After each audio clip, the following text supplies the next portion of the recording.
शिक्षकाला पाठीशी घालण्याचा प्रयत्नच नाही, असं आमची कधीच भूमिका नाही. आता मध्यंतरी वडनेरला एका कॉलेजमध्ये सुद्धा एक ड्रायव्हर होता. वाहक होता का ड्रायव्हर होता तो? ड्रायव्हर होता. त्यांनी सुद्धा एका मुलीबरोबर अशाच प्रकारची हे केल्यानंतर त्याची तात्काळ आम्ही या ठिकाणी त्याला काढून टाकलेलं आहे. काही ठराविक समुदायाच्या शिक्षकांकडूनच हे कृत्य होते. अशाच समुदाय शिक्षकांना आपण संस्थेत पुढे ठेवणार. अशा प्रकारे वाईट कृत्य करणारा मग तो कोणत्याही समाजाचा असो, ही प्रवृत्ती आहे. ही प्रवृत्ती आपण ठेचून काढली पाहिजे. त्या ठिकाणी ज्या आशेने पालक आपल्या भरोश्यावरती विद्यार्थ्यांनी ते पाठवतात, अशा प्रकारच्या एकाच शिक्षकामुळं सगळ्या शाळेची संस्थेची बदनामी होते.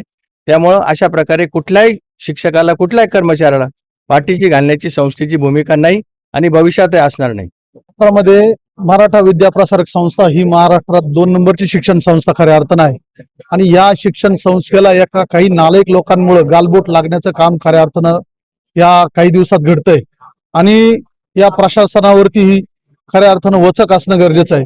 कारण असे मेमोडियन लोक आपल्या हिंदू धर्मीय मुलांना फसवून त्यांची फसवणूक करून लवजिहाद सारखे प्रकार खऱ्या अर्थानं या एका शिक्षकाने अश्लील वर्तणूक करून तिला त्रास देण्याचा प्रयत्न केला.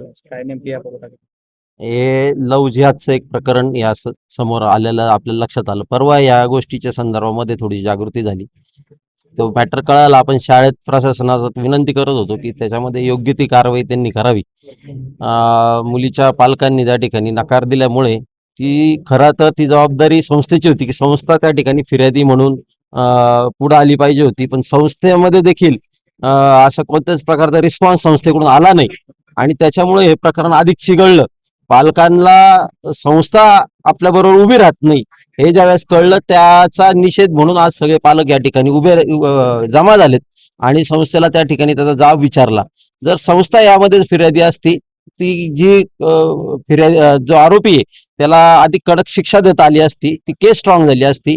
परंतु संस्थेचं या संदर्भातलं सगळं वागणूक ही संशयास्पद रीतीचं 2 दिवसापूर्वीचं होतं. आज या सगळ्या पालकांची, सगळे नागरिक ग्रामस्थ इथं जमून ज्यावेळेस संस्थेला जाब विचारायला लागले त्यावेळेस संस्थेने त्याच्यावरची आपली भूमिका ही बदलली आणि त्याच्यावर आता ही वेगळी भूमिका घेत आहेत. परंतु 2 दिवसापासून आपण त्या ठिकाणी प्रयत्न करत होतो की संस्थेने त्या ठिकाणी फिर्यादी व्हावं, पण संस्था चालकाकडून कोणत्याही प्रकारचा त्या ठिकाणी प्रतिसाद आपल्याला त्या ठिकाणी येत नव्हता. पोलीस प्रशासनाने त्या ठिकाणी त्यांना विनंती केली होती की साहेब, संस्था जर या केसमध्ये फिर्यादी झाली तर अधिक चांगलं होईल, परंतु त्यांच्याही याला त्यांनी दाद दिली नाही आणि अनेक पालकांनी त्या ठिकाणी फोनही केले होते त्यालाही त्यांनी चांगला प्रतिसाद त्या ठिकाणी दिला नाही आणि म्हणून हे प्रकरण ला जाब विचारण्यासाठी सगळे पालक या ठिकाणी जमलेत. आज त्यांच्याकडून अनेक गोष्टींचं आश्वासन आलेलं आहे. पुढं आशा करतो आमचे सगळे पालक, सगळे ग्रामस्थ, सगळे सभासद यांच्या वतीने अशी आशा करतो की त्यांनी जे आश्वासन दिले ते 100% ते पाळतील आणि गुन्हेगाराला 100% जास्तीत जास्त शिक्षा होईल या दृष्टीने ते प्रयत्न करतील. आमचा त्याच्यामध्ये सगळा सहकार्य सहभाग राहील. आपला काही आरोप 1 जूनपर्यंत त्याची पीसी घेण्याची काही पालकांच्या पालकांच्या तक्रारीबाबत काही असतील तर आम्ही त्याच्यावर परत कारवाई करू. संस्थेने यावर काही आपल्याशी अतिशय दुर्दैवी ही माझ्या 26 तारखेला संध्याकाळी निदर्शनास आणण्यात आली. त्यानंतर या घटनेशी संदर्भात जे मनसूर मनियार हे या शाळेमध्ये सायन्स विषय इयत्ता 4थी आणि 5वी या वर्गांना शिकवत होते.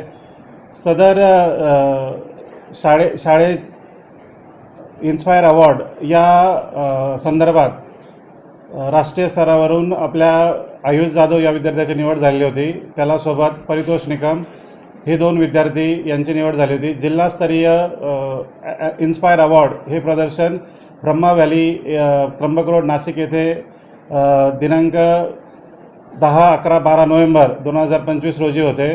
यासाठी शाळेकडनं त्यांना अधिकृतरित्या पाठवण्यात आलं होतं. त्या 2 मुलांना, बॉईजला तिथे पाठवण्यात आले होते. मात्र त्या दरम्यान जे संबंधित शिक्षक यांनी त्या ज्या इयत्ता 8वीच्या ज्या विद्यार्थिनी आहेत त्यांना परस्पर पालकांशी संपर्क साधून त्यांच्याकडनं त्यांना सांगून की आपल्याला विज्ञान प्रदर्शनाला जायचं आहे, त्या पालकांना त्यांनी असं फसवलं किंवा त्या खोटं सांगितलं आणि त्या मुली त्या सरांच्या सोबत त्या पालकांनी पिंपळगावला सोडल्या. पिंपळगाव बसून येथून त्या एस टी बसने सदर विज्ञान प्रदर्शनस्थळी जात होत्या. शाळेकडनं त्या विद्यार्थ्यांना कुठल्याही प्रकारची नोटीस आम्ही दिलेली नव्हती की तुम्हाला विज्ञान प्रदर्शनाला शाळा पाठवत आहे. शाळा जर एखाद्या विद्यार्थिनीला जर बाहेर विज्ञान प्रदर्शन असो किंवा इतर उपक्रम असो जर पाठवायचा असेल तर महिला शिक्षक ही नेहमी सोबत देते. त्याच्यापूर्वी संबंधित पालकांकडे संमतीपत्र घेऊन परवानगी घेते की आपल्या मुलीला या का उपक्रमाला पाठवायची आपली परवानगी आहे का, ते जमा करूनच मग आम्ही त्या मुलींसोबत महिला शिक्षक देतो आणि तो उपक्रम यशस्वी पूर्ण करतो. तर त्या मुली परस्पर त्या पालकांच्याकडनं त्या सरांसोबत मग त्या ठिकाणी गेल्यात. तिथे त्या सरांनी गैरकृत्य त्या ठिकाणी त्यांच्याकडनं एका मुली संदर्भात करण्यात आलं.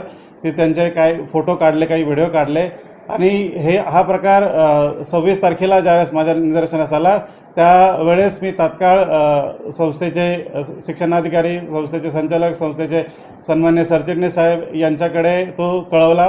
त्यानुसार त्यांनी तो तपास करून त्यावरती जी भूमिका आहे ती स्पष्ट केलेली आहे. हा जो संबंधित शिक्षक आहे याच्यावर कठोरात कठोर कारवाई ही झाली पाहिजे ही माझी शाळेच्या वतीने स्पष्ट भूमिका आहे.